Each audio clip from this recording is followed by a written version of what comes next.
This is a movie review. It's Official Secrets, released in 2019. It's directed by Gavin Hood.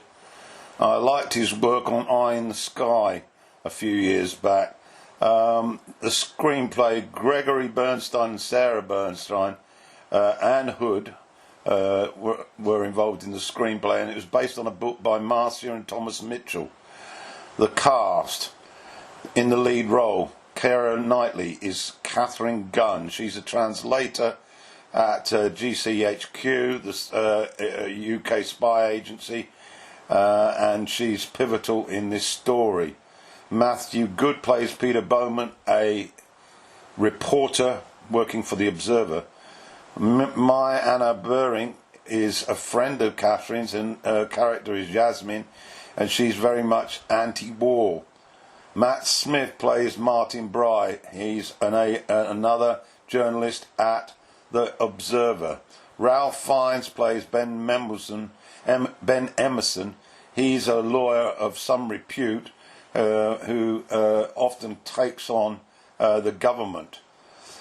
Indira Varmi plays Shami Chakrabarti, and Raif Irfans is another reporter, Ed Verlinami, and he is very boisterous, very noisy, and very left-wing.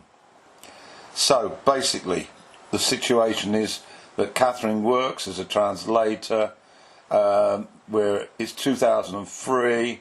The British and Americans are trying to get their case together to sanction war with Iraq through the UN.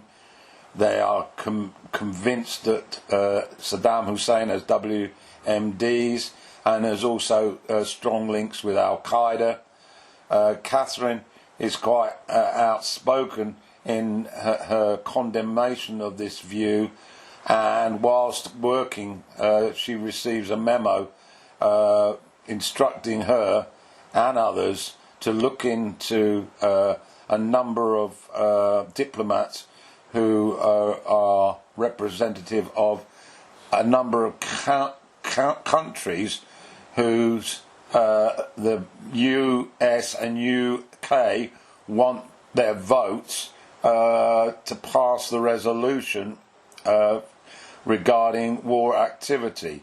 Now, of course, they want information to basically put the squeeze on these diplomats to vote with the war resolution. Catherine is horrified and quickly develops a strong sense of justice, a strong belief that she wants to prevent the war happening on the basis of false allegations of the WMDs and the Al-Qaeda, and now this is the last straw. Eventually she gets so consumed in the notion of doing the right thing that she leaks the memo to her anti-war friend, and it then arrives on the desk of The Observer, and an investigation is brought about. The US deny all knowledge of this, of course, but the UK start to investigate the mole, and they are determined to find out who was the whistleblower. They subject their staff to a lot of attention and intimidation, and eventually Catherine cracks and offers herself up as the person responsible for the leak. She's then arrested under the Official Secrets Act, and after some considerable time, the DPS, the Department of Director of Public DPP, sorry, the Director of Public Prosecutions decide to take her to court, and at that stage we see a very unsavoury situation where her Kurdish husband is apprehended, and the immigration section of government tries to get him deported.